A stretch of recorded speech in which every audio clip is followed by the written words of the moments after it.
Okay. So they can Anyways, hear you. so if you watch the stand-up, watch it to the end because there's a 20-minute Easter egg after that you can only access through making it through the stand-up, Oh, wow. and it's like an epilogue. It's called the punchline, and it's the crowd asking him questions and him just telling anecdotes for 20 minutes. It's Nice. awesome. So if It's you're like after an evening with Kevin Smith, where Yeah, you just get more show for exactly, but you can't just go find it to watch that. You have to either skip through. through. Oh, yeah. Or it's like, remember when CDs used to have the secret bonus track. song? Yeah. Yeah. You'd fall asleep and then wake up and then you're like, oh fuck, there's another song. And it was always something weird, like yeah, it was just dudes like just bullshitting in the fucking studio, around in the or studio, yeah. like Fart noises. Yeti, or for their secret track, it was on the last record. It was a campfire playing. You Like, can't do secret tracks on like streaming. No, you can't, unless you like- bury it. But then you see the song length is an Yeah. hour and a half, and you're like, oh, what's going on. And then Yeah. during Just the fast campfire part, they had Secrets a out. like spoken word story from one of our friends, like talking about beating the shit out of some guy outside their studio. That's was wasted, awesome. But yeah, see, like that. and then that's that was like what gone. they would finish their set with. Yeah, see, like after, so- nowadays that'd be locked behind a Patreon. You want to hear the secret song? $3.99 Want to a see my month. boobs? You gotta pay. Well, it's the pay to play like whole method that's like following everything, right? We Yeah. got the game's free, right? The game's free, but Dude, you guys want I've- this shit to really I've play the kept game? Fortnite alive for at least Yeah. 2 seasons. It's Well- like, oh shit, a new skin. Are your kids playing Fortnite too, or? Yeah, no, Oh, totally. there you go. That's why.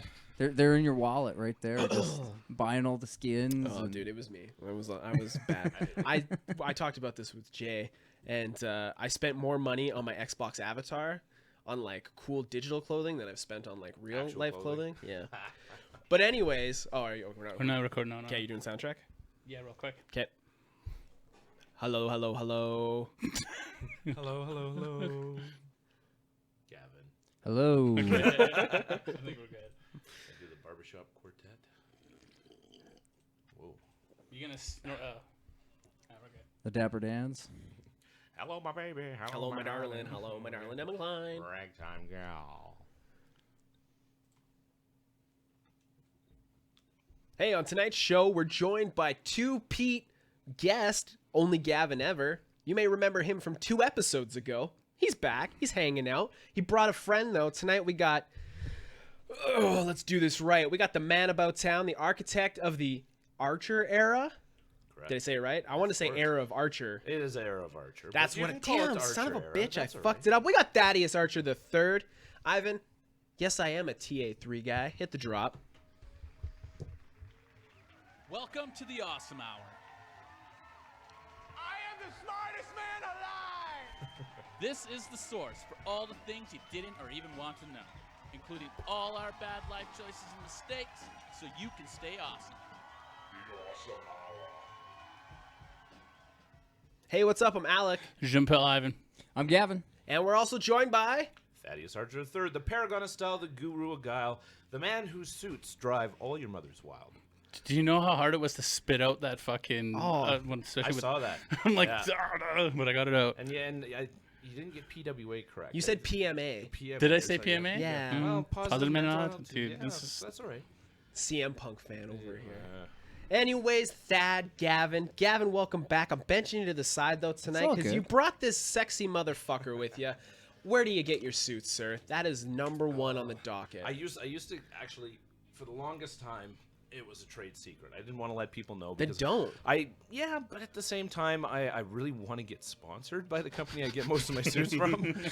I know I probably won't through the podcast here, but You never this, know. This one right here. I mean, if you look, Novelty Suits up online. Yeah. Oppa Suits is sort of the biggest brand. Yeah. Lots of people wear it. Steve-O is a big fan of them. He wears a lot of them. A lot of my other suits, though, so the whole thing about the novelty suits, where it sort of began, Yeah. was they were called bachelor party suits. Okay. And in England, a bunch of lads would get on their crazy suits and Oi. go have a bachelor party down at the pub. Let's go drink some warm milk. Yeah, exactly. Yeah. And so it's kind of began there. There's places in the UK, and that's where I started getting my suits initially, was over the pond. Balla. And bring them in. And so, like, some of my suits I get from a place called Stag Suits in Germany and a couple other places. And I just kind of, Couple I am Deutsches always there. I am always researching suits. Eventually, none of them are actually custom, even though I've claimed it numerous times. Yeah. But I eventually will get custom suits done, but I'm just waiting to find that right seamstress. That suits are ridiculously hard and time consuming. 100%. So, like, I know girls or guys even that make all the wrestlers' gear. Yeah. And they're like, oh, yeah, I might think of it. And then it's like, oh, suit patterns. It's Never easy to mind. make, like, a spandex unitard. But Yeah. a full suit with a tie. And, like, that's my thing, is I have to have the jacket, the pants, the tie. You're Match it looking up. good though. So, yeah. Reminisce Jimmy Hart maybe. Even, Yes, yeah. That you met, but we're gonna get to that later. Hey Thad, what's your origin story? Where do you come from? My What's your story? You're the commish of the PWA Edmonton. I heard you just might have turned heel. We'll talk about that a little later. But where did you start from the grassroots to the top of the kingdom? How'd you get there? Oh, that's a long storied history. Like I said before, I was bitten by a radioactive Don Cherry. And That's weird, And but I like sucker it. punched by bubbles, and it just kind of all came together. It came right? together. I like it. No, how I really started in wrestling, like, there's sort of two origin stories. So Thaddeus didn't years and years ago. I didn't know how to get into wrestling, so I started a wrestling company that did backyard wrestling in a bar. Were you a juggalo? Not a juggalo. I listened to ICP. I had listened, but I've never painted my face. Yet. Yeah, I've watched Stranglemania 1 and 2 and lots of Juggalo Championship wrestling. Some good wrestling, Yeah, though. no, there's some fun stuff, and there's some. You should watch Stranglemania if you ever get a chance. It's Yeah. them doing commentary to old, like, Terry Funk, Mick Foley. Hardcore Japanese matches Yeah, and yeah, stuff. yeah, The death So matches, it's like yeah. it's like what is it? Cactus Sack and Drunk Terry Funk or something like that. And that's what they Terry call them. Drunk. Or yeah, or something like Terry that. But- Drunk and Cactus Just Sack. very suiting if you think. so about I it. didn't know any better. I didn't know how to get into things properly. I always wanted to be part of wrestling, and so we did this. And at one point, I was playing a couple characters, and I was playing a masked character that did his own ring entrance. Yeah. So I'd grab it, and it was Mr. Anarchy, and I had an Anarchy sign spray painted on my back, and wearing a mask you couldn't tell my face. That's punk rock, my friend. And and it looked sort of like a mix between punk and luchador. And I do, ladies and gentlemen, boys and girls, children of all ages, Anarchy Productions proudly presents to you the soon-to-be EBW champion of the world. And then I'd rip off, that's of course Road Dogg, and then Yeah. I'd rip off Mr. Anderson with Mr. Anarchy. That's amazing. Anarchy. And one of the people I was actually the ring announcer for a local actual wrestling company, saw me. He didn't want to be the ring announcer anymore. He wanted to move up and be the commissioner or general manager, so he had to go out and find a replacement for him. Brought me in as a ring announcer. So that's how I started actual professional wrestling, as a ring announcer. Did that for a while and just found that, like, So the love of wrestling was always there. always there. And I'm a closet wrestling fan. My father hated wrestling. So Really? Okay. I never, sad to say this, I never had any of the merchandise. I never had the Stone Cold shirt. I was all through Hulk Hogan, Yeah. straight through to, the Austin era. I never had any of that stuff because Never got to go to indie shows. No, I grew up in a small town, and my dad would never have taken me Really? to. Yeah, so never got to experience any of this. And when I, came to Edmonton, You were just like, fuck it, I'm diving head first into and this. that's the thing is I saw this metalhead guy that would, like, literally start fights in bars, but they were like stage fights and they were Yeah. doing promos, and that's why I was like, that's my ticket. And I jumped on and actually made a company out of it. And we even had a belt made by Wildcat Belts. Yeah. That makes all the WWE ones now, Yeah. like the US and everything. We had, like, it was You had a everything. thing. Yeah, but it was like Fight Club because there was a commission. Well, there is a commission, but wrestling's no longer a part of it. But the Edmonton Competitive Sports Commission was trying to find us. Yeah. Because we were doing this, it was legal, and then we were doing it with bars, and AGLC was trying to find us because we were doing it without a wrestling license from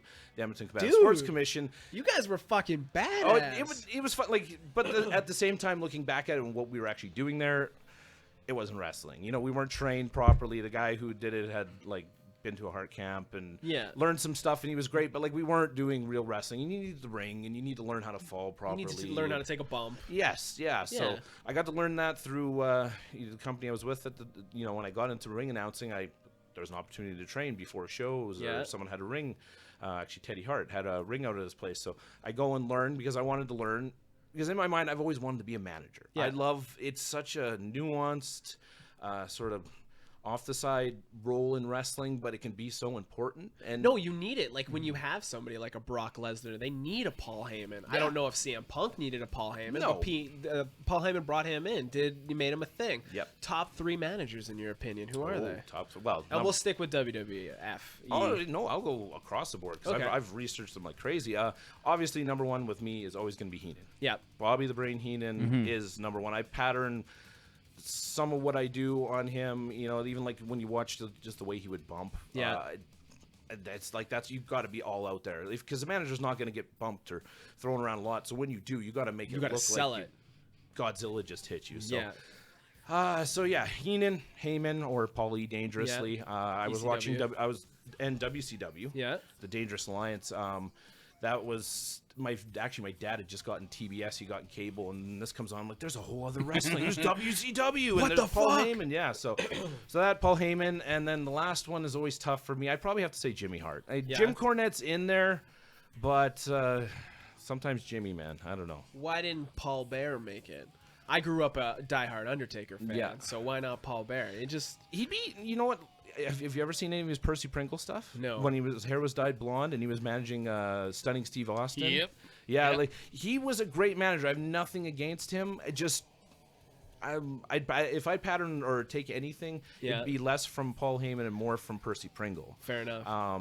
He'd be like in the top 10 for sure, though. I guess Paul Heyman or Paul Bear is very Art Paul Bear, yeah. niche. Yeah. Yeah, but in his own right, like to do that voice and to sell Right. that character. And if you look at where he came from, and then all of a sudden it's like 180 and he's Paul Bear, it just blows your mind. That's Like, yeah. awesome.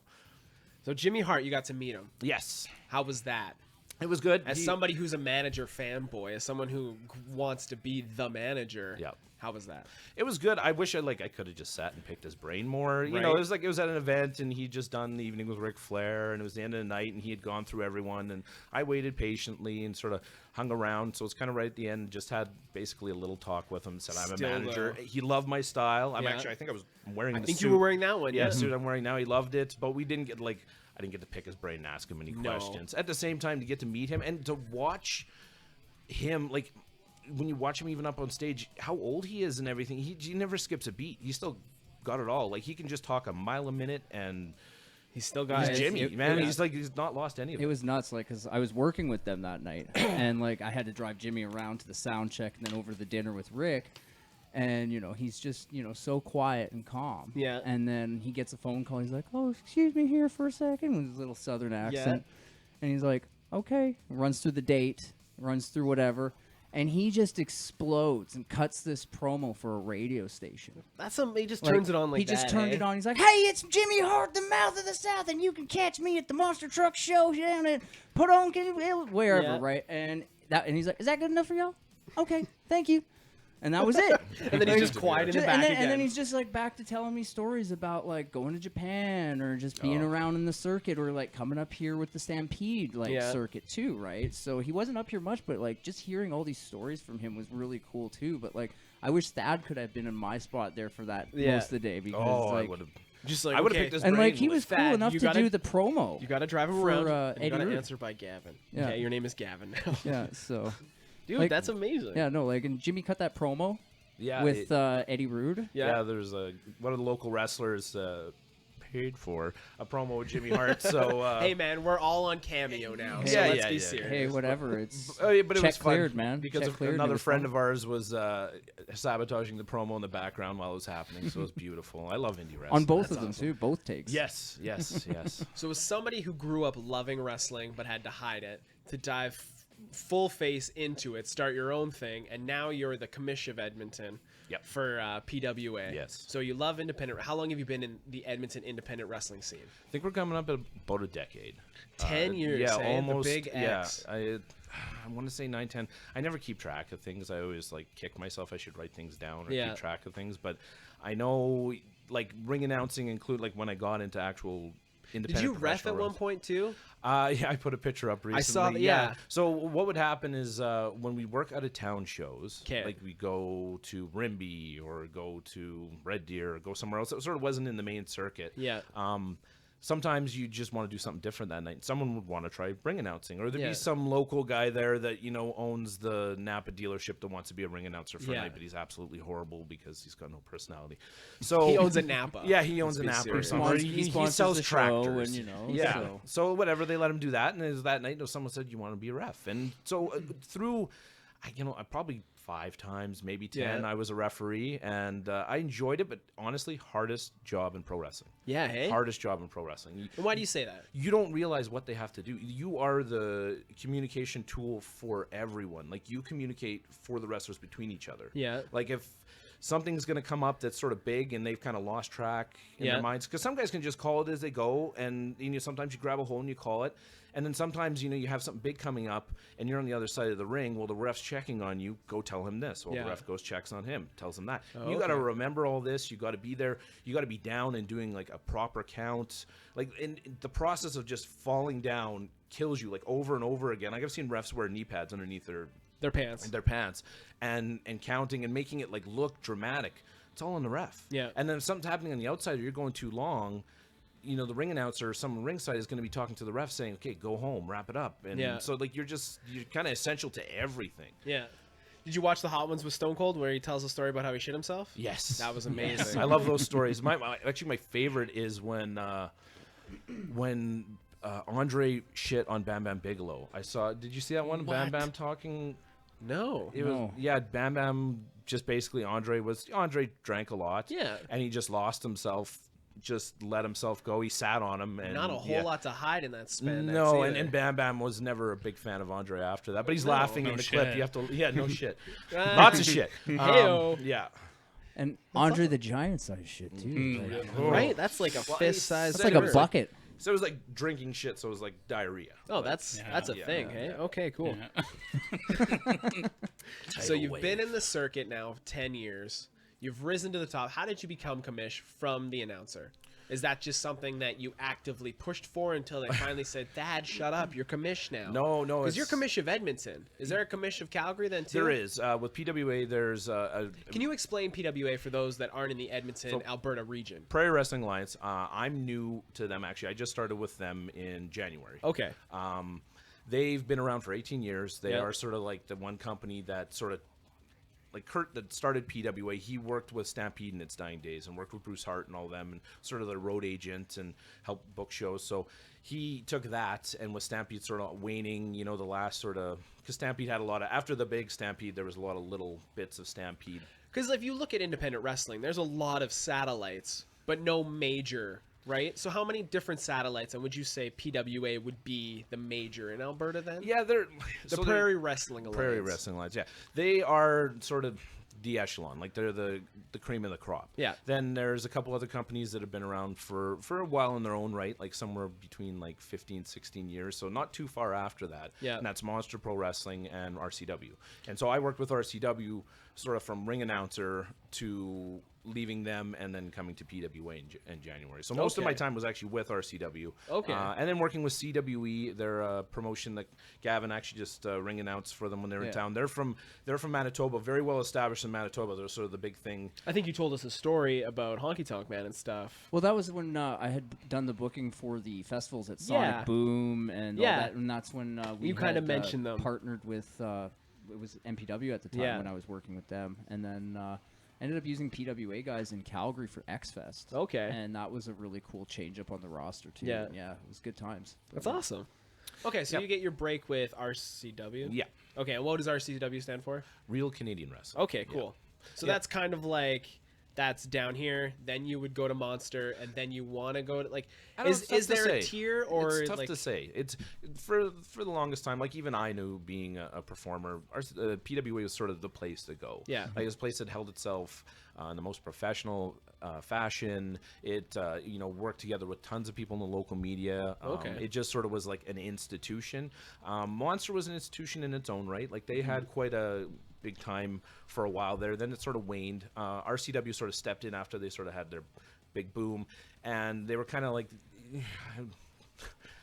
trying to be diplomatic here, but no, they kind of like the renegades. Like they came in because they were working all outside, and they finally got, like I said, there's a commission. They got a license with the commission, came in, and it's sort of like the Wild West with RCW. Just anything goes. Yeah, tons of people in and out the door. They book people from sort of anyone that's sort of coming through. They'll book them. So yeah, I'd say I it's hard to place like a number 2 and 3. No, that's fine. Yeah. And I was just wondering if there was like steps you took to get no, to there's there. no like there's no farm league. Okay, Yeah, fair enough. there should be in some ways I feel, but we can get Somewhere there you can later. learn your bumps. Anyways, so you left RCW about a year and a half ago. You were saying. In what capacity did you leave them? Were you just Were you just the manager at that point for somebody? I was. And did you leave to become the commish, or did you have to make the transition? And was there any hard feelings? Because you spent a good chunk of change there, right? Yeah. So I'm sure there's going to be like they're losing the dynamite that is Thad Archer. Yeah. So of course there's going to be hard feelings. But was it a hard transition for you, or was it like, see ya suckers, I'm going to the big leagues? So. There's a lot. That's a big bag we're going to open up right now. Let's open it up. No one listens to this podcast. Edmonton's #1 podcast. Yeah, so somebody listens to it. But no, I was the general manager in the end there. So the commissioner, the commissioner title has been used a lot in wrestling. And at the You're time, the Kurt Angle. Yeah, and at the time, Mick Foley. Exactly. And at the time, they wanted to give me that role. I was actually asked, like, can you take this role? Because my bread and butter is managing. I love managing. And it got to a point that I didn't really have anyone to manage, and I came up with the Arch Report idea. Okay. And so I kind of was just doing that for a bit. And then I was still there, but, like, they wanted to do something with me more out in the ring. Yeah. So I was asked, do you want to take the authority role? And I deemed it the general manager instead of commissioner. There's nothing wrong with commissioner, just so I want to try something different at the time. So I was the general manager, and then right until I orchestrated my end. Like, there was, in my mind, not many people know, there was 6 months of build up there. So one of the things I wanted to do before I left was step down from the general manager role because the storyline was not working out.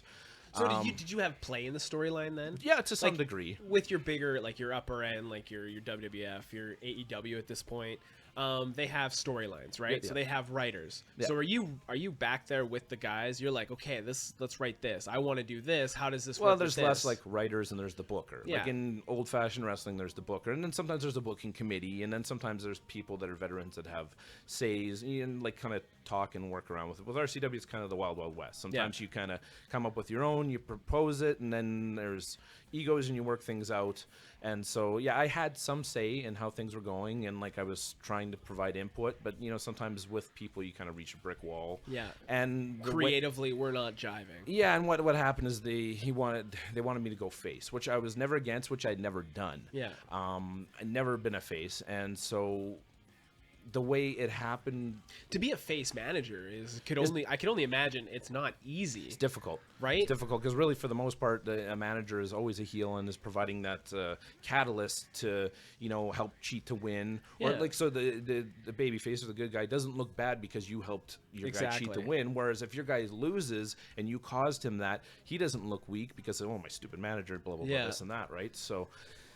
That could be a slippery slope. Yeah. So, but I was, like, he was actually going to have me as like the face commissioner, general manager, and it happened it was supposed to happen in a match with Kevin Sullivan. Okay. Kevin Sullivan, the Taskmaster, WCW wrestler, and the way it was set up was that I had brought him in as a bounty on the owner's head. Yeah. And. Tell her to give him a bounty if he beat him, and then he's there beating him up in the ring, and he asked me for his bounty, and I have a tough time with this. So the whole thing. Yeah, well, it just made no sense. But I was supposed to, like he pops me because I'm not giving him the money he wants, and I fall to the floor. I'll tell you what really happened. So I fall to the floor, and then the other guy gets up, and instead of just beating each other up, they throw boots to me. Yeah. So and you're like, so okay. What would you expect happen if the evil commissioner got popped by the guy he hired? Yeah. And the guy he's been picking on. They both beat him down. What would you do in the crowd? Oh, I'd cheer because you're getting yours. They were supposed to boo and cheer the boo Kevin Sullivan and the other guy and cheer me. And I was supposed to turn. So we got through the curtain, and Kevin Sullivan, who has years of experience, goes, "Well, that didn't work." And so then I really knew, and so this was I had to get out of this role. And what I want to do is there's a team, a couple guys I've worked with, Gavin's worked with them for years, called Top Talent. Are those the guys that make the funny ass videos, like the workout videos? No.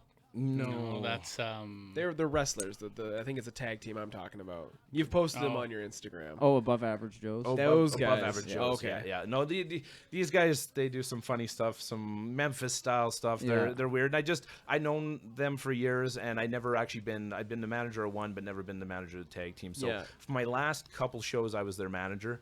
And that was fun. And that was fun. Yeah, that was back to doing this again. It was great. But I knew throughout that was bittersweet because I knew myself and no one really else knew that I was leaving. So how do you leave? How do you say, hey, do you sit them down for coffee in a nice public place like Men in Black so they don't cause a scene? Buy them a slice of pie and say, hey, I'm out? Hey, guys, I'm or out. what? Sorry. Yeah. No, and I feel bad for that too, but they have a sip of water, man. You've been talking. They understood. I respect They understood why I did what happened, why I did it. So basically, as the time came, I didn't work the last RCW show that was that month, right? Yeah. I just took it off because I just wanted to take a break. I had enough stuff in the can for the Archer Report to finish for the rest of the month. Yeah.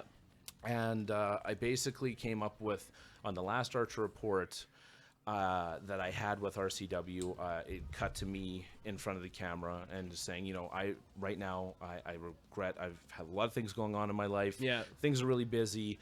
I'm just going to take some time. I am officially leaving RCW. Thank you so much for everything you've done, all the years you've done for me, because I'm still super appreciative. Drama or anything, that was a family, that was a home, all the people that I worked with, I appreciate everything, including my good friend Squiggy Magoo, but and that's the promoter. That's the promoter. And so I did a heartfelt thank you, and I'm just like, I'm leaving RCW, just so you know, and then it cuts, and then we had a beautifully crafted.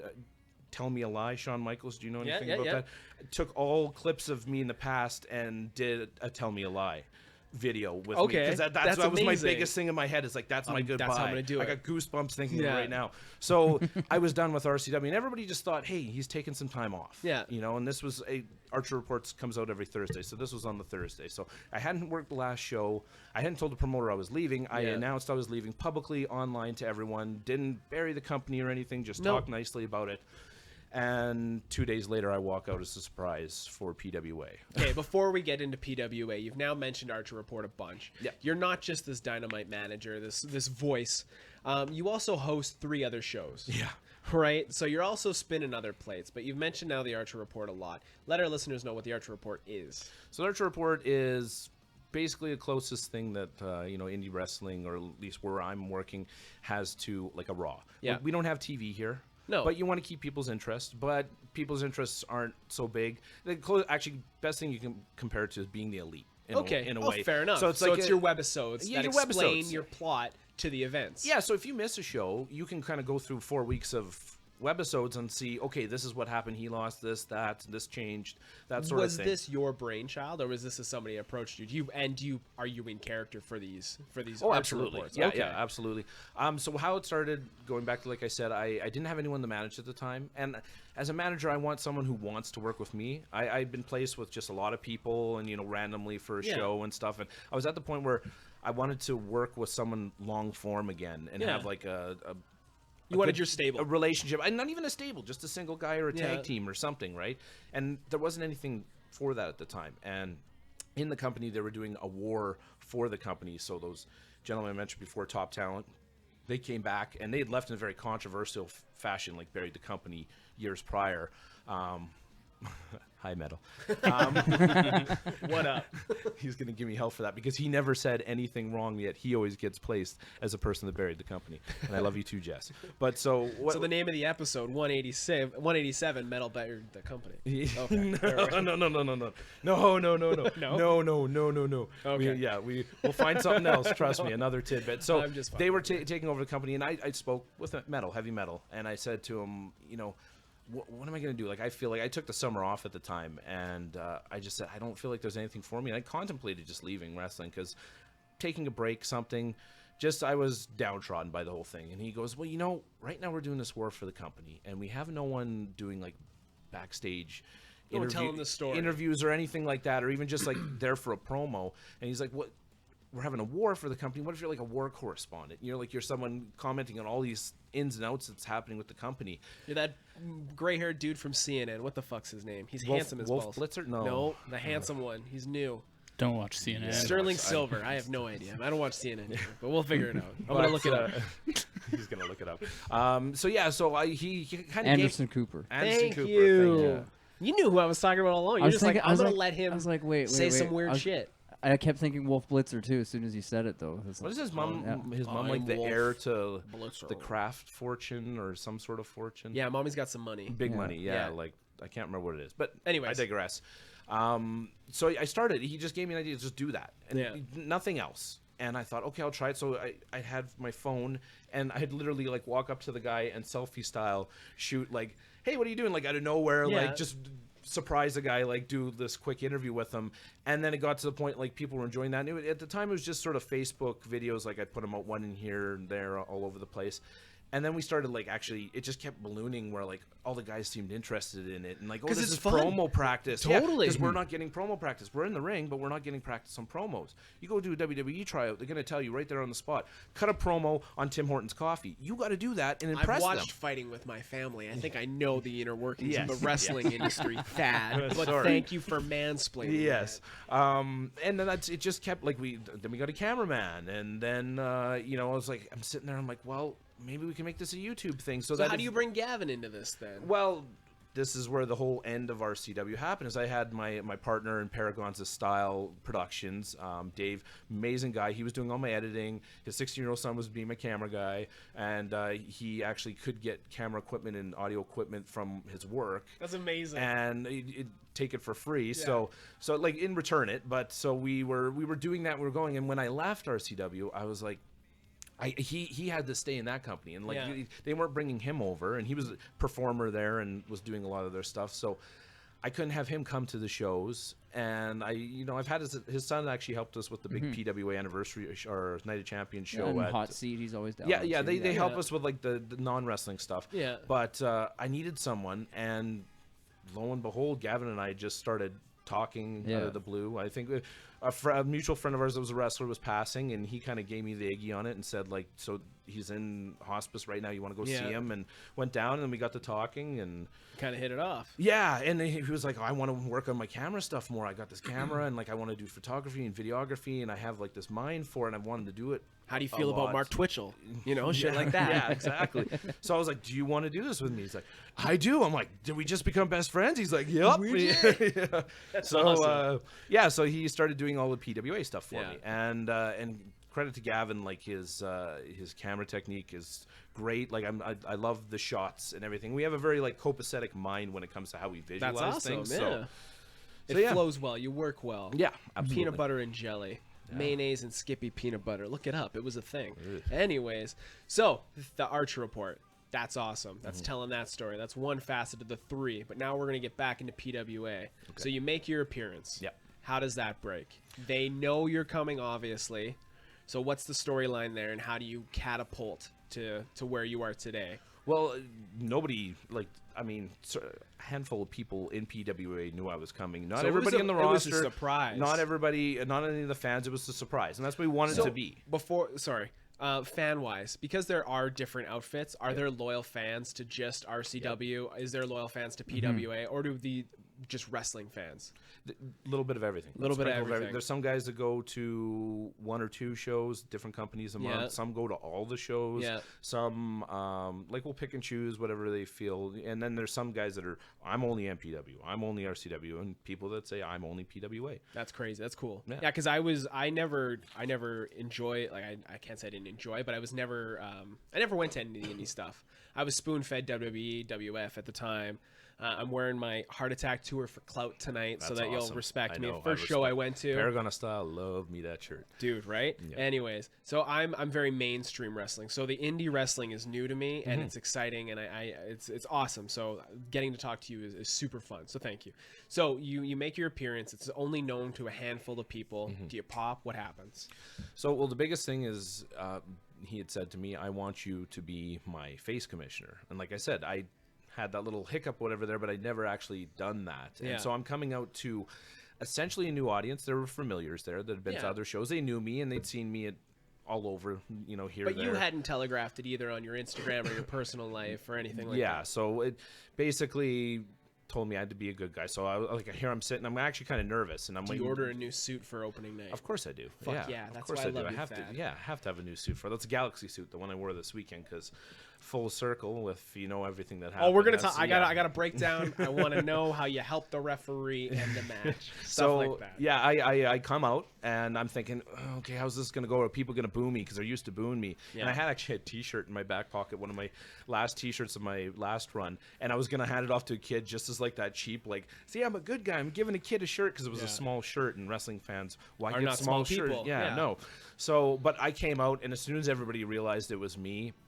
They went lost off. it. The That's people that awesome. knew who I was Yeah. and saw that I'd made How it does there. that feel? A small town boy wasn't allowed to watch wrestling. Now he's the cream of the fucking crop. How does that feel? He was was- getting like the Daniel Bryan Yes. chant. Did you Yes. have to tape your Yeah. penis Like- up because you had an excitement boner? Just tuck it behind the waistband. 100%. That's Yeah. amazing, No, it dude. was one of like my career highlights. Like that's how I knew. I'm like, like this. You kind of worth made it. it, right? Yeah.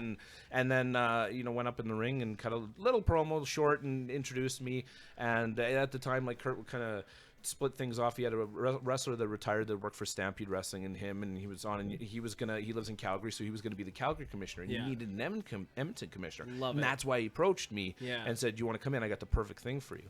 So I started. I was the Dude, good guy that's awesome. commissioner, and now I'm doing, and then I'm doing the Arch Report with a whole new set of people, and I'm Yeah. training a whole new set of wrestlers that I need 2 promos out of you, and I'm in your face, and you have to cut a promo right now. Well, what are we doing? Go. Yeah. And like that was that's my biggest thing is it has to be. You want the Very raw. improvise. I want raw. Like I don't want your scripted Yeah. lay things out. Sometimes we'll go over bullet points, but I really think, especially for the younger wrestlers, to get in their face and say, Yeah. this is what we're doing, and get comfortable. And we can take a couple takes. Yeah. But you need to just know that You need to sell it. you need you just a drop of a hat, cut a promo. Now go. That's So, I love promos. Wrestling promos are my favorite. Did you get a chance? I'm a huge Dean Ambrose, John Moxley fan. Did you get a chance to listen to his Jericho interview? Of course. Oh, dude, Yeah. it was great, right? Yeah, yeah. And That's- what they're doing over at AEW, I'll ask you all that after, and how he's got an inflamed elbow and he's not fighting Kenny Omega. Did you watch the Kenny Omega AEW Road to Whatever right now? No, I'm so behind on that Oh, stuff. dude, it's amazing because Kenny is cutting a promo and then he gets the word that John's not fighting. I heard that. I started Oh. watching it, and then one of the kids said Goosebumps, something. I my had to friend. go, and I'm like, Throwing pens, I'm that excited, Thad. no, I want to get back to it because I love the production that they're doing and the way they're going about things with Mm-hmm. It's very AEW. cool. Yeah, all those guys. So it's- TNT's coming up in the fall. Oh my gosh, we're yeah. gonna get nights. Anyways, And all the people AEW's bringing out too that like are working with WWE. You Yeah. know, like they got Jake the Snake doing the new promo for the women's. Bret Hart Battle showed up Royal. and had Yeah, the belt belt. at All Out, and yeah, it's just- no, it's all like respect. It Like is. the big thing is people, all of these guys and the wrestling fans on Twitter. Nobody hates wrestling more than wrestling fans on Twitter. 100%. But talking those trash, and it's like he's Dusty's son, and he knows it's just a matter of respect and giving the fans and the wrestlers another opportunity to work. his fight with his older brother was amazing. It was a thing of beauty. Yeah. It was Match of the year. wrestling. Yeah. it was awesome. And when he took the hammer to the throne too, as the little it was cheese It ball. was cheeseball, but hey, You loved it. Yeah. And Triple H laughed. Oh, He's yeah. like, I'm for it. Now a shirt is the throne. It's a thing. Anyways, so you're in PWA, your face. You were out this weekend doing some things, Yeah. managing some wrestlers at a show. not managing. No, you weren't you were commissioning, Yeah. sorry. Wink. You were commissioning. So, it was PWA Retribution. Yep. So it was a pretty big show, correct? Yeah, it was. We have a summer break. We always take August off. Okay. Or sorry, we're in August. July. Off. Yeah. So it was a return after the sort of the summer. Yeah. And so it was a big show in a way that now we're leading up to. We have Sean Spears from AEW next Yeah. month, and Fright Night, our Halloween show, is always Halloween themed and big. Yeah. And so we're kind of building off that steam at the end of the year. Yeah. So in a sense, it was a big show. So And you it were ended up s- being a big show. It was you made a child cry, sir. That should be a career highlight from what I Bucket list. understand. So, anyways, last night PWA happens, the heavyweight match. Okay, so I have this written down because I wasn't there. Yeah. But I read the weekly report on it. So Michael Richard Blaze, he was Blaze. Yep. He was the heavyweight champion at the time. Nope. Wasn't he? He beat Kenneth Anthony. Kenneth Anthony. Yeah. He beat him to get the title. Yes. He had the title an hour? No. Let me run you through it real quick. Run me through the events that happened. So Kenneth Anthony won a title. He had been Michael Richard Blaze. He's been 184 days, I think it was. No, he wasn't champion at all. Okay, But, Kenneth. No, he had only been a champion for a I'm little bit. ruining his Just finish. Let him just finish. let me go at it. Yeah. No, so basically, Kenneth Anthony got in recently. 'Kay. And he had something going with Michael Richard Blaze. This is like a mentor. Basically, Michael Richard Blaze mentored Kenneth Anthony into wrestling and taught him everything he knew. Okay. And this is, he called him, Michael Richard Blaze is the Western Lions, him and BVD. And he started calling himself Kenneth Anthony the Lion Killer because he wanted, he is this, snotty upstart that wanted to be the new generation, right? Gotcha. So he's going after Michael Richard Blaze, and Michael Richard Blaze has been lately like on an NXT, and did a tour in UK, and he's getting his name out there. He got booked on Joey Janela's Spring Break. He's gone viral. Yeah, he's gone viral with a few big clips of things that he's done. So he's this big name, and everyone's loving him, and he's this local, gem that everybody loves. And this little snot-haired kid cut off his hair. Yeah. They cut his long hair that he had for years. And so they had this sort of thing going, and Kenneth Anthony just happened to get the title. And so Michael Richard Blaze was facing off with him because he's still trying to deal with this little young punk. And they had this big 30-minute match that was just nuts because there's some real emotion between these two guys, legitimately knowing each other and throughout everything. It was a sharpshooter that ended the match, Yeah, correct? I believe so. The what sharpshooter I was in read. there at the end. Yeah. Yeah, I think it was a Yeah. sharpshooter. MRB got him to tap with the sharpshooter. And so it all ends, and it's just, like storybook ending. Everybody's like so happy, clapping. And I walk Show's out to over. the show's over, and people are walking out the door, and I need to get out there, and I walk like I run almost right out there and grab the mic and just start saying, I'm so happy for you, all your accomplishments you've had lately, NXT and UK and traveling Playing to the UK, perfect face. all this stuff. I'm like, you are.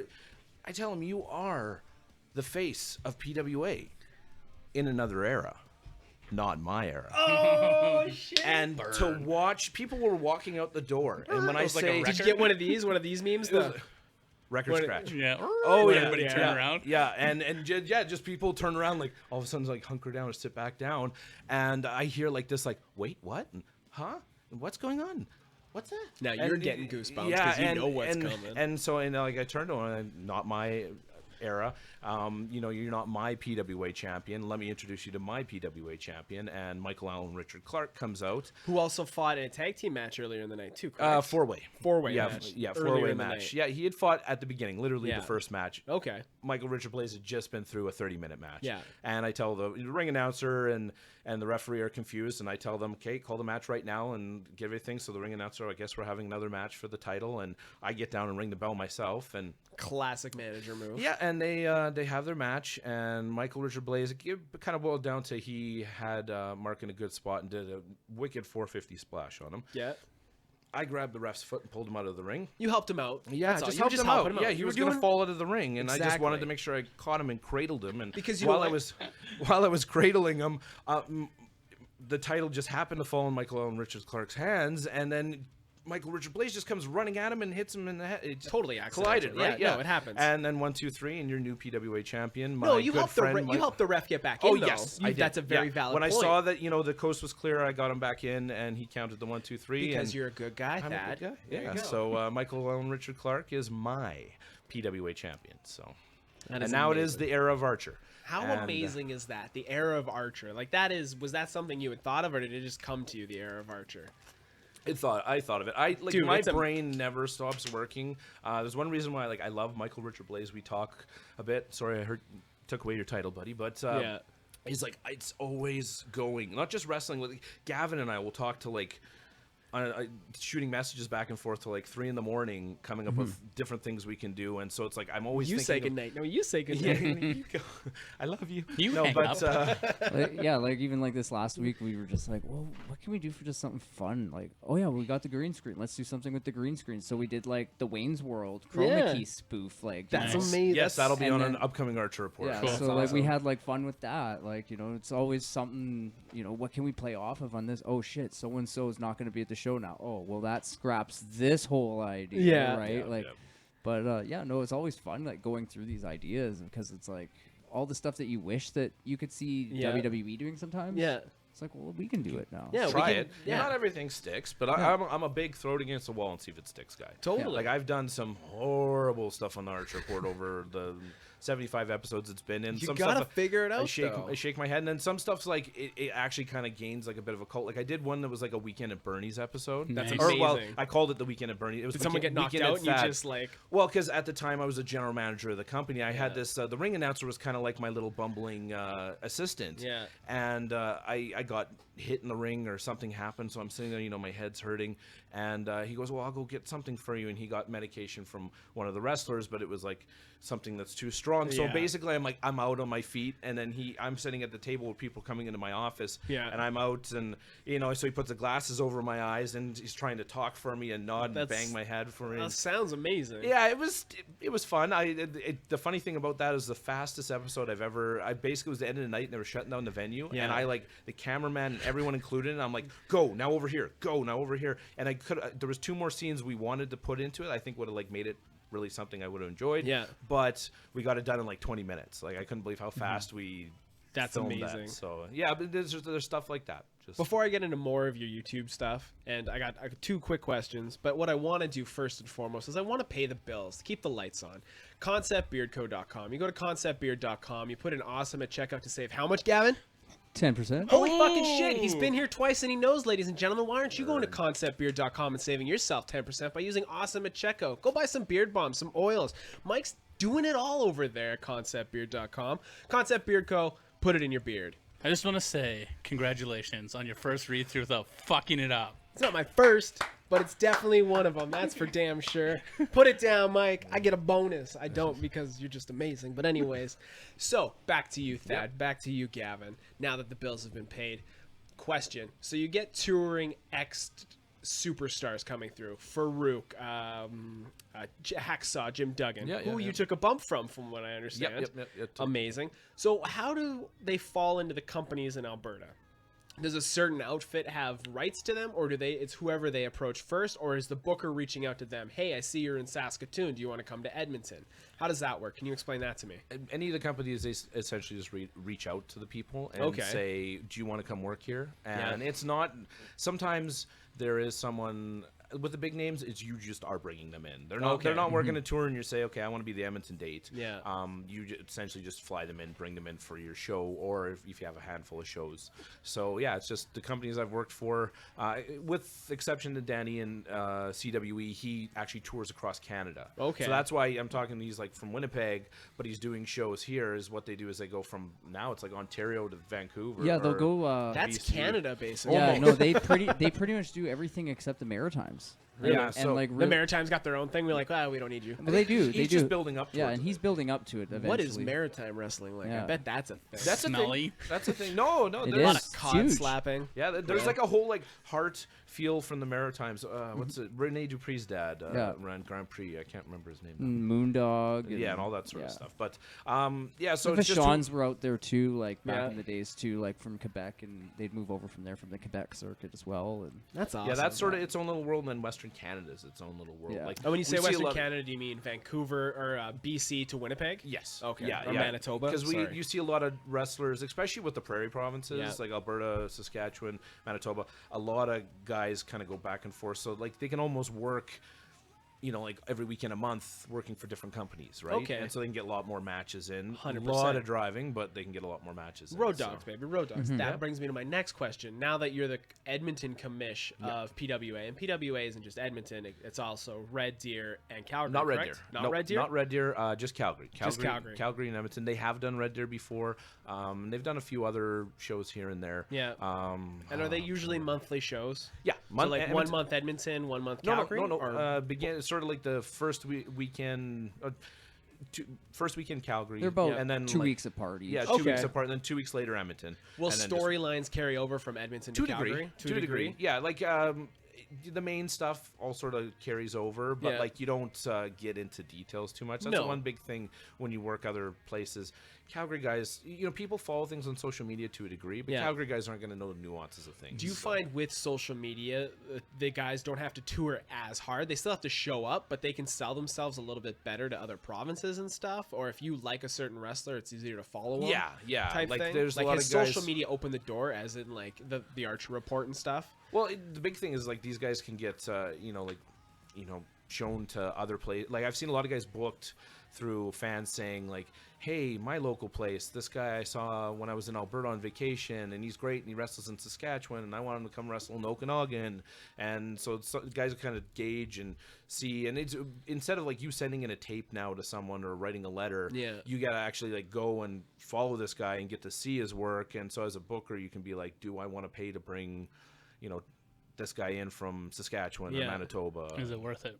Is it worth? You're not getting skateboard because you pay trans, you pay for the gas, and then you pay for their PO at the show. So fair enough. Cool. No, that was hot dog and a handshake. Hot dog and a handshake. Hey, do you have local guys that get pissed off when they have to work with the superstars? Like they're kind of throwing them a bone, or is it an honor? Oh, it's an honor. It's always an honor. Hey, there's never the resentful snot-nosed punk that's like, fuck that guy. No. He's a has-been. No, nothing like that. It depends on how you got. It depends on the attitude of like that star going into the match, and it's like, we had I had Brutus going up against Kyle Sebastian. That's what you're saying. Kyle Sebastian, great wrestler here in the independent scene in Western Canada. But Brutus was a douchebag. Brutus was like, no, fuck this. Like I'm not doing anything. Like so I want to go over. Like, and we're trying to have it like, no, you're passing the torch kind of thing. And he's like, well, no. I'm the legend. And so is it more common then for the legend then to want to bury local, or is there that and respect we had there? We had the whole gimmick there where like he was gonna get in on the manager and like give the crowd what they wanted. Yeah. Right. So that was how we had it because Kyle couldn't cut his hair. Gotcha. And but yeah, no, it's tough because some of these guys are totally for like I want to put over the local guy. That's like, awesome. And then it's like no, I've had my career. Yeah. I've done everything I need to do. Sure, we'll give the fans a pop. Yeah. But if it's like a one-on-one singles match, it's usually always them. So there is that respect there. There is a respect thing too, and it's always they usually can gauge if they're going to put the guy over when they're running through the match. Oh, talking to the guy. Yeah. I've seen a couple times things change where it just makes sense. Yeah. Are those prescription glasses or are those fake? These are fake. So my first pair of Thaddeus Archer III glasses were tortoiseshell Ray-Bans, and they were real, and they got squished real quick, and so I switched to contacts and the old disposables. Nice. And it's just I've actually been looking towards getting another pair for filming Thad About Town and things that don't require like wrestling stuff, because these glare way more than actual frames. So. I'm just looking at you. I'm like, those don't look legit. No, they're not legit. But I just, after having that break, and I've had so many of these broken, like I've literally been rolled out of the ring and had a pair break on me. So I have a big box of them, and they're literally like in the breast pocket of all my suits. Yeah. And then I have like 3 in the car, and then they're just ready to go. A couple in the briefcase. Yeah, briefcase. The production case. Yep. So you've been the blunt end of punishment, but you also like self-inflicted punishment. I watched an Instagram story last night of you eating a hot pepper. You like hot food, and that's amazing. So that brings us to one of your shows, The Hot Seat. I'm a huge Hot Ones fan. You can tell by when I turn my interview voice on instead of my shit on me voice. I love it. Thank you. I watch a lot of Sean Evans. I like what he does. I love what he does and what he brings out. And you like hot food. So you do a show called The Hot Seat. You're about 7 episodes filmed, 1 or 2 released? Only 1 released. Only one released. We have 3 in the can. 3 in the can. 3 in the can ready to go. Or no, 2 ready to go. 2 are ready to go. The last one is going to be coming out as soon as we can get that one out. But that's on me. How does Hot Seat happen? As someone who loves Northern Chicken as well, where you just like, fuck, I want to eat some free Northern Chicken, but I also want to sit down with some cool motherfuckers. So how does that happen? How do you two brainstorm that to be like, we can get some free chicken and have some fun and content? Well, it kind of came out when we were doing the promo for the YEG Pro Wrestling. Yeah. And that YEG Pro Wrestling happens once or twice a year, correct? It's only happened once. Hopefully it's going to happen one more time, and it's purely charitable. Purely charitable. Yeah, That's 100% of everything went to the Kids with Cancer Society. beautiful. So everything, like Big the strong men gate, giving back. the 50-50, the silent auction, every Yeah. penny went to them. A lot of the wrestlers donated their time, Yeah. but they still got a payout from the organizer. He still paid out of his pocket. That's amazing. And they turned around and just gave it back to him. Yeah, and they just Perfect. Yeah, Guys were just like, no, go They're away, like, yeah, shut up. yeah. Like, this Yeah. is, yeah. I'm That's not awesome. taking your envelope. Like, it was pretty cool. Like seeing how It was really emotional. cool. Like there was something was, special, yeah. like $35,000 raising from a wrestling show, and like we all know indie wrestling, and we have tough time getting like 100 people in the door. Yeah. Not PWA, mind you, but like just for that to happen, it was a labor of love, especially by the promoter Mike Cook Media. Shout out to Mike Shout Cook. out to Mike Cook. And that was the thing, is we wanted to promote Mike and give him like a little bit of oomph, and so and let people know who he was, because he's doing like this great community work with this whole event. And, Yeah. it was like, well, what can we do to really like put it out there? And like we kind of were throwing around this idea. It's like, well, let's do Northern Chicken, because he had done the hot sandwich challenge. Yeah. yeah. Did you watch that one? Oh, yeah. And and he almost died from that. Yeah. So then it was like, That let's was see what they can worst do. ever. And That's so great. So you shout went out to Matt and Andrew for being Oh. the sadists that they are, for Yes. making the Do not hottest go in there and sauce. challenge them. No. because you will regret it, and Yeah. they will love it. Well, every you single must have minute of earned it. a little bit of respect, because you had a signature hot sauce, the humanoid hot Still sauce got that one. came out. Got one in my vehicle. That's amazing. So how does that happen? How you come to them and they're like, "We like what you're doing. Let's do this. We're gonna come up with some fucking hot sauces Yeah, that are yeah. gonna grill them." And it's been just a blast from there. Or what? Well, we knew it was kind of like a take on hot ones. Yeah. But at the same time, it's like We Sean made Evans- it our own, yeah. Yeah, we made it our own, and the thing it's promoting local, which is a big thing between both of us. We're Edmonton boys. Even though I didn't grow up in Edmonton, I was born in Edmonton, lived for a period of time, went to a small town, immediately came back to Edmonton. What small town, if you don't mind me asking? Vegreville. Vegreville. Vulgarville, as I used to call it in my Oh, punk nice. days. I like Yeah, it. I we won't like go it. there. No, we but, won't. Unless you're going to see a giant Easter egg, fuck off. Yeah. Yeah. So we talked with Matt and Andrew, and they were so accommodating. And when I did the spicy sandwich challenge with Yeah. them, someone caught wind of it. The CBC caught wind of it. Andrea, I can't remember the name. Is that where I saw the picture that you're a sexual predator that you were talking to them? Yes. So I did the deep dive on your Instagram, Yes. and there's a photo of you in front of the CBC Yep. radio headquarters, Yep. and one of the Ticker. tickers. Yeah. Thank you, Gavin. Said sexual predator wanted, and you're just like, hey, what's up? I'm like, did you mean to fucking take that photo? No, I took it. As and a then father I- of two, you're like, no, hopefully no. not. No, I took it, and then like I don't remember who it was. I think it was Dave. Like literally, like 5 minutes later, messaged me, and he's like, "Dude," and just losing his mind. He's like, "Sexual predator." I'm like, "Oh, that's got to stay." That's a amazing. Good little Easter egg. Not many people caught that. Oh, so. I don't want to waste your time here on the Awesome Hour, Yes. so I do my homework. So you're doing Hot Seat. You said you love Edmonton local. Yep, That yep. brings me to your next show, Fat About Town. Yep. How does that happen? You're just like, fuck it, we got free food from Northern Chicken. Let's go get some free Venezuelan food, which I had this weekend at the Fringe. Nice. Holy fucking shit, is that so amazing? good. The name starts with an A. Maybe you can help me. fill Avila in. Arepa. Avia Arepa. Avia yeah. And they're Arepa, yeah. located next or right next or near Milo's on 82nd. 10731 82nd Ave. Second Ave, Street, yes. yeah. White Avenue. Rolando. Yeah, Go Rolando. Go and see Amazing. Rolando. El El Jefe. Al Jefe is someone that has a gluten allergy, because I'm a nerd that also has an inhaler. When I saw that it was gluten-free and looked that delicious, oh my gosh, I don't know what the fuck it was. It looked like mashed potatoes that they put on a grill, and then they stuffed it full of meat, and it was like a little Sammy with garlic sauce. Oh my gosh, I tell you It's what. it's like a cornbread, basically, is Fucking what they did. It's a little slice Yeah. of heaven, I tell you what. So Hot Ones happens. Now you're doing, what comes first? Hot Ones or Hot Seat? Seat, yeah. Sorry, Yeah. I'm a son of a gun. I've done it myself. Or Fat About Town, or about the same time. Hot Seat. Hot Seat happens. Then you're like, let's take this local. Yeah, let's well, go. It, Let's wa- go it was more. it was pretty much close to the same time too, because we Yeah, were a few months amping up later. for hot seats. Yeah, you almost and said Hot then- Ones. Yeah, I almost did too. We'll have to have a and, little bottle of hot sauce when you fuck up. You take a a swig. shot. Yeah.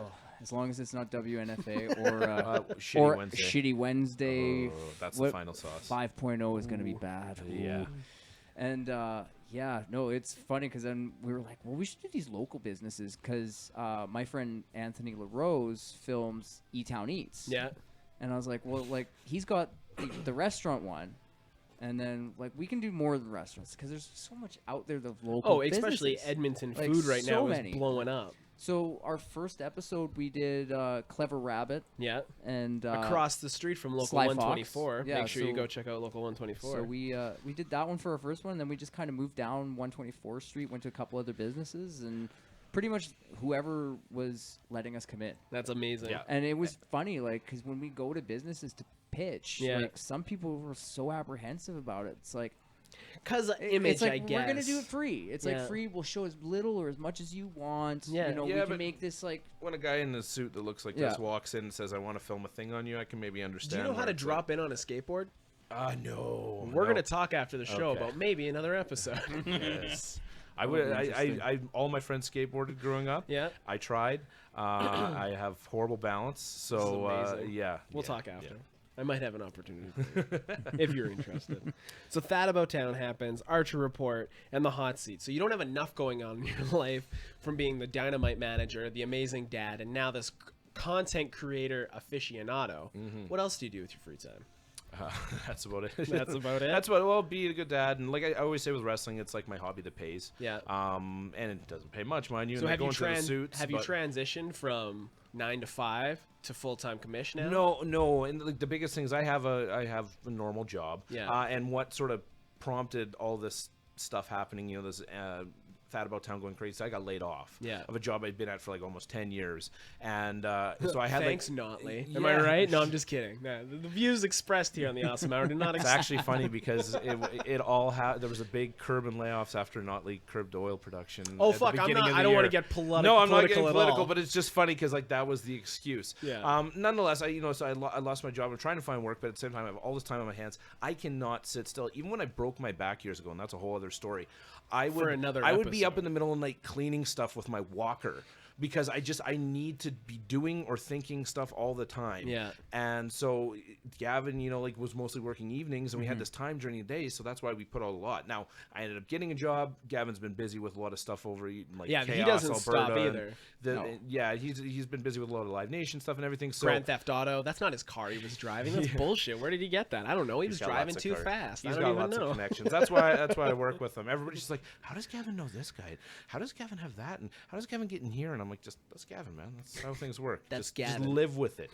But yeah, so we had a chance to do a lot of it. We took kind of the summer off, but I want to get back into doing more. And yeah, I mean, as a dad and having a family and mortgage and everything, I have to have a 9-to-5 job.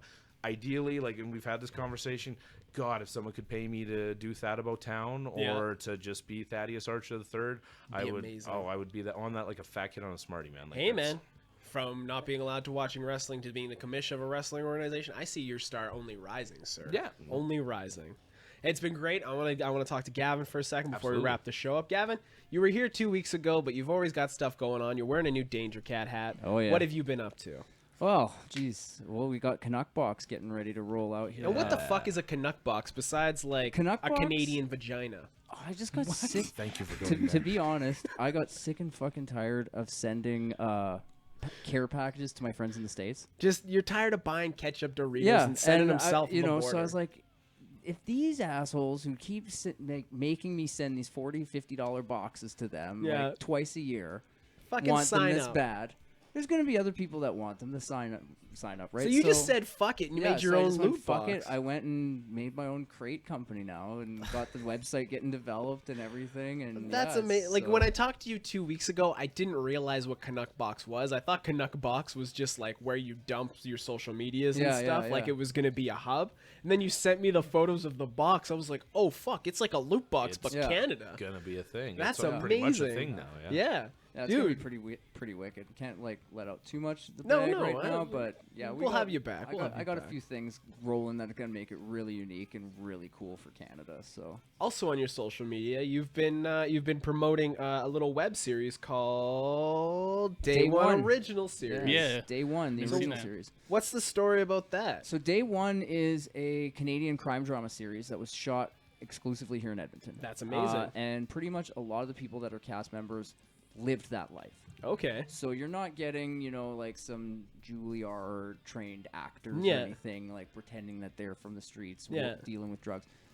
It's real people. And, it's Telling their truth. telling a sort of truth Yeah. of, things. Like, you know, and just basically giving a fictionalized version of a crime, you know, life in Edmonton, right? So is this going to be a web series then? yeah, it's going to be a web series that Anthony had filmed there for about 2 years ago. He filmed it. Okay. So he's been working on post-production for a long time, trying to polish this off, make sure it's like the best thing he can put out there. 100%. That's And, awesome. And you're involved in the social media, All the promotion marketing aspect. and That's stuff, amazing, and helping dude. them out, because I know so many people that like worked on that project, and I just want to really see it succeed. 'Cause Dude, that's it's fucking huge, awesome. So yeah, and then I'm working on season 2, 5 to 10 now. Nice. So that's going to be really fun. I don't know if you guys have checked out 5 to 10 yet. If we haven't, what is it? Well, if you haven't checked out 5 to 10, it's a comedy web series. Yeah. Based in Nanaimo, BC, and it's basically the West Coast answer to Trailer Park Boys. We Nice. have an ex-con named Stuart Jameson who recently has been released, Yeah. and he's looking for his new niche in life, and he decides he's going to open a cocaine dispensary. That's the next step. Thanks, mean, Trudeau. Because, you know, when he got out, he's like, well, what the hell? Like, weed's legal now? I can't sell dime bags anymore? Like, That's you an know, awesome premise. yeah, so he started a cocaine dispensary Like, against, I could against the advice that he was given by Ed the Sock, you know? That's so, awesome. I feel like I could see that in the news, in weird news, like fucking Tweedledee starts cocaine dispensary, it's- immediately goes to jail. Well, you have to watch and see what happens to him at the end of season, episode 5 in season 1. But season 2, we got some really good ideas that we've been hammering out, and great one for pro wrestling. Yeah. So you guys will definitely get a kick out of that one, and I'll let you guys know about that one later. But yeah, been hammering away on that. Did some photo shoots for the Danger Cats for Saw their that. website. That's so awesome. Those have turned out pretty good, and Some awesome photos with some pretty ladies and Yeah. some bling and bling. yeah. Shout out to Jewelry. Kix and DJ Dow Jones at Gold Teeth Canada for those loner necklace pieces. He lent you some Pretty shit, nice. eh? Oh yeah, They're good guys. That's where I get my they're gold always teeth from. yeah, they're Yeah. amazing dudes. And Gold Teeth Canada is one of the executive producers of Day One series as well. So Oh, you know, way to it's- bring it back yeah. around, Gavin, you So- fucking aficionado. There you go. I got 2 separate questions at the end of the show. We're at an hour. I'm going to let you guys plug some shit. But first and foremost, what's your favorite dinosaur, Thad? It's something I ask now. Favorite dinosaur? It's gotta be Velociraptor, man. Yeah? Is that because you've been spoon-fed how cool velociraptors are, or is that because you like velociraptors? I just like them. Fair enough. Yeah. Okay. There's a bit of spoon feeding there. I mean, come on, Jurassic Are you Park. biased? Just because in Jurassic Park, they were the sneaky, you know. Fuck You're talking shit up, Jurassic get Park, shit not done. Jurassic Clever World. girls. No, Clever yeah. girls. Yeah. Oh, Jurassic World too, but they just they're clever. They're the conniving little T-Rex is the big idiot that's bouncing around. Fair enough. Or whatever the other dinosaurs they made. They're portrayed as the. Watch out clever for the guys. big one. Fair enough. Yeah. Cool. Okay, that's a question I like asking people because That nowadays throws you off, nobody gets asked Yeah. what's your favorite dinosaur. Gavin, I've already asked you that. yeah. So now I want your opinion, being an Irishman that you are. Okay. Are mashed potatoes just Irish guacamole? Oh, you know what? I saw this meme this week and I just died laughing because. What's your thoughts? And is well, it racist? No. Okay. Phew. Why would you? I don't know. I just want to make Like, sure we this live in is- 2019. and it's funny looking back at all these like old racist Irish like things that like happen in New York and stuff, all these old insults. I'm like, that's not an insult. Like that's what we call each other like at That's the a dinner compliment. table. Like when we can afford to have dinner. Like Heyo. So mashed potatoes. Mashed Are they potatoes. are they Irish guacamole? well, they don't even know what guacamole is over there, so they'd just be like, "What? Like, what are you talking? No, you they're eat they're mashed mashed potatoes with potatoes. chips, They're mashed potatoes. I wanted to hear an accent. Just and I put got the it. butter in. I was Just fishing. put the butter in right now and just eat it. That's Thank- all. That's all they would say. They're like, Thank what's you, a Gavin. They'll guacamole? probably get mad at you. Like, What, what the like- fuck are you talking about? Guacamole. Listen. We don't talk like that here with those It's a words. Mexican potato. You know, like An avocado is a Mexican potato. No. Unless, like I think so. There's a giant seed in a fucking, what you call a it? pit. Yeah. Yeah. Avocado pit. There's no fucking pits and potatoes. You say potato, I But say there's eyes avocado. on potatoes. Tons of eyes. You ever let them grow? You ever mom forgets it in the pantry and all of a sudden it's like a beast? a Anyway, science I don't fair eat potatoes. They're project, bad bro. for you. really? Except for on Fridays. And all the Yeah, French there fries. it is. There it is. French Thad, fries and Lay's potatoes.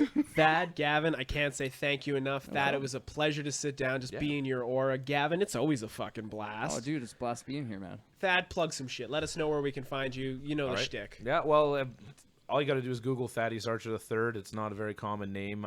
So Instagram, So Instagram, I think I'm on TikTok, but I haven't done much with that recently. TikTok scares me. I won't let my kid on TikTok either. Yeah, no. My daughter's like, yeah. I'm like, no. You're 12 years old. I don't even have kids, and I'm like apprehensive about it for kids. My mother-in-law was like, don't let the kid on TikTok. I'm like, dude, he doesn't have any of the apps right now. But Facebook, Twitter, YouTube, Thaddeus Archer III. That's my channel. On the channel, we have all the stuff there and kind of segmented.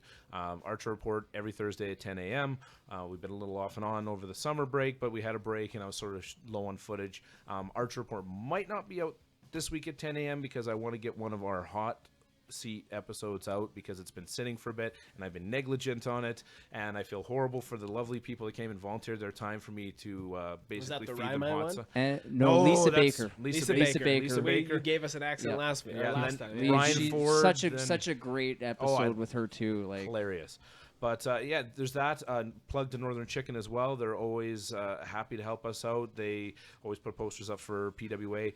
And then, of course, Prairie Wrestling Alliance. Look up PWA online. We have shows every month. The next month, we have Sean Spears from AEW, the chairman of the board, as he's named now.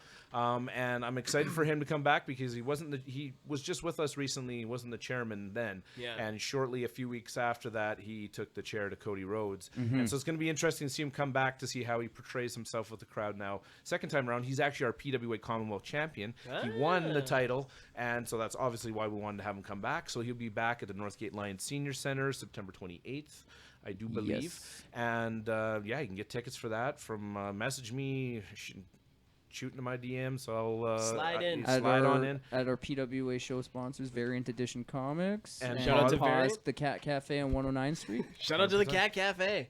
Yeah, no, she's wonderful there, Nicole. And they have good coffee. Like really good coffee, dude. I have cat allergies. Should I sneak in, get a coffee, and fuck off? Well, yeah, just call ahead and be like, can you bring it to the door? I'll change the cash. Thad sent me. Yeah. That's awesome. Let her know that for sure. Yeah, and so all that together, and that's about it, I think. I don't know. The head's always spinning with more stuff. I know there's we now have training with PWA. Okay. We have our school that's starting. We have a ring that is central. It's sort of down by the Canadian Tire, by Kingsway. Yeah. And so we have this whole warehouse now, and I want to make a big green screen area for the Archer Report.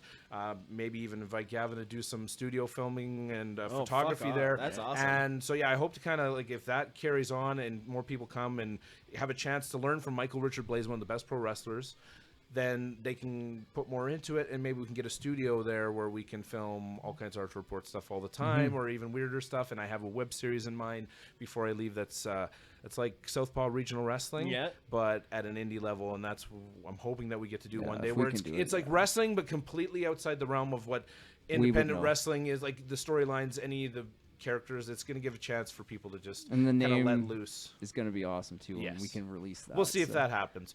At the same time, I'll always be doing PWA. Happy to be part of PWA and happy to be part of local wrestling. You know, push it out to people. It's fun to go to once a year. You know, I'll be at the next one because I got to see what happens. Yeah. And I'm in now. I'm hooked. And it's not expensive. It's cheap. No, it's affordable. And can I bring my family? Of course, you can bring 100% family friendly. My kids go to the shows. The guys know better. Some companies in town, they might push it, and blood and certain things that are just too much. PWA has been the most professional and respected company in this city and province for 18 years for a reason, and they want to keep everybody that comes to the show coming back, even if they're coming back just to spit in my face because I broke their hearts. I know I will be. That's amazing. Gavin, you want to plug some shit? Puck Hockey. Puck Hockey. PUCKHCKY. If you enter the rink on the website there when you're checking out, you're going to get 10% off and free shipping on orders over $100. What? So puckhockey.com, PUCKHCKY.com. They're keeping you looking good, and damn it, that's a hard job. Yeah. Anyways, I can't say thank you enough to the both of you. Thad, you're more than welcome to come back on at any point. Come shoot the shit. We'll talk Star Wars next time. Gavin, you just keep showing up, and I love it. Anytime you guys want me down, I'll be here, man. You guys, you two, the best. Thank you. I'm Alec. Chappelle Ivan. Gavin. Thaddeus Archer III. Stay awesome. That was another episode of The Awesome Hour. You can get all our info at theawesomehour.com. Don't forget to rate Sorry if I talk too much. Follow our social media and leave a comment below. Stay awesome.